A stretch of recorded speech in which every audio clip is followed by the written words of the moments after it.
Hello മുത്തുമണീസ്, അപ്പോൾ ഞാൻ ചാള മുളകിട്ട് വെക്കാമെന്ന് വിചാരിച്ചു കേട്ടോ. അപ്പോൾ അതിനുള്ള ഇൻഗ്രീഡിയൻസാണ് ഇതൊക്കെ എടുത്ത് വെച്ചിരിക്കുന്നത്. ചുവന്നുള്ളി ചതച്ചത്, ഇഞ്ചി ചതച്ചത്, വെളുത്തുള്ളി ചതച്ചത്, തക്കാളി അരിഞ്ഞ് വെച്ചിട്ടുണ്ട്.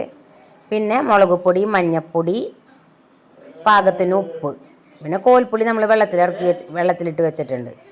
പിന്നെ ഓരോരുത്തരുടെ അളവനുസരിച്ച് എടുക്കുക കേട്ടോ. അപ്പോൾ ചട്ടി ചൂടായി വന്നപ്പോൾ ഞാൻ വെളിച്ചെണ്ണയാണ് ഒഴിച്ചു കൊടുത്തത്. വെളിച്ചെണ്ണ ചൂടായപ്പോൾ അതിലേക്ക് നമ്മുടെ കടുകിനെയും ഉലുവയും ഇട്ട് കൊടുത്തു കേട്ടോ. ഇവ രണ്ടും നല്ല പൊട്ടി വന്നതിന് ശേഷം അതിലേക്ക് ആദ്യം നമ്മൾ വെളുത്തുള്ളി ഇട്ട് കൊടുത്തു. വെളുത്തുള്ളി ഒന്ന് മൂത്ത് വരുമ്പോഴേക്കും ഇഞ്ചി ഇട്ട് കൊടുത്തു. ഇഞ്ചി മൂത്ത് വരുമ്പോഴേക്കും നമ്മുടെ ചുവന്നുള്ളീനെ അങ്ങോട്ട് ഇട്ട് കൊടുത്തു. ചുവന്നുള്ളിയും ഇവയെല്ലാം കടന്ന് ഒന്ന് വഴണ്ട് ഒന്ന് സെറ്റായി വരുമ്പോൾ നമ്മളതിലേക്ക് നമ്മുടെ തക്കാളി അരിഞ്ഞ് വെച്ചത് ഇട്ട് കൊടുക്കും. അതിന് ശേഷം തക്കാളിയും പച്ചമുളകും ഒന്ന് വഴണ്ട് നല്ല യോജിപ്പിച്ച് നല്ല ഇതിലൊന്ന് വരുമ്പോൾ അതിലേക്ക് നമ്മുടെ എരിവുള്ള മുളക് പൊടി, ഞാൻ 1/2 കിലോ ചാളയാണ് എടുത്തിരിക്കുന്നത് കേട്ടോ. എരിവുള്ള മുളക് പൊടി, കാശ്മീരി ചില്ലി, പിന്നെ മഞ്ഞൾപ്പൊടി, ഉപ്പ്, ഇവയെല്ലാം ഇട്ടിട്ട് ഓരോരുത്തരുടെ അളവനുസരിച്ച് എടുക്കുക.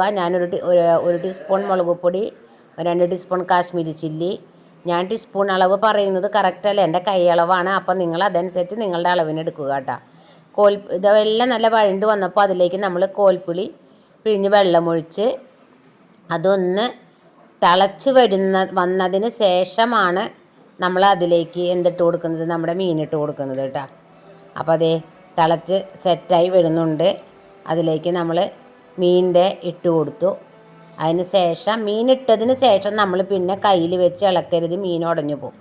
അപ്പം നമ്മൾ മീൻ ഈ കറി കൂട്ടി ചോറ് കഴിക്കാൻ നല്ല ടേസ്റ്റാണ് കേട്ടോ. നമ്മളിതേ തുണി വെച്ച് പിന്നെ ചുറ്റിച്ചെടുക്കുക ചെയ്ത്. അതിന് ശേഷം നമ്മളതിലേക്ക് കറിവേപ്പില ഇട്ട് കൊടുത്തു. പിന്നെ നമ്മൾ ചട്ടി മൂടി വെച്ചു.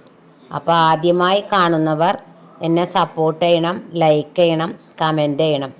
നിങ്ങളുടെ സപ്പോർട്ടാണ് എന്നെ മുമ്പിലേക്ക് കൊണ്ടുപോവുക. Okay, Tata, bye bye.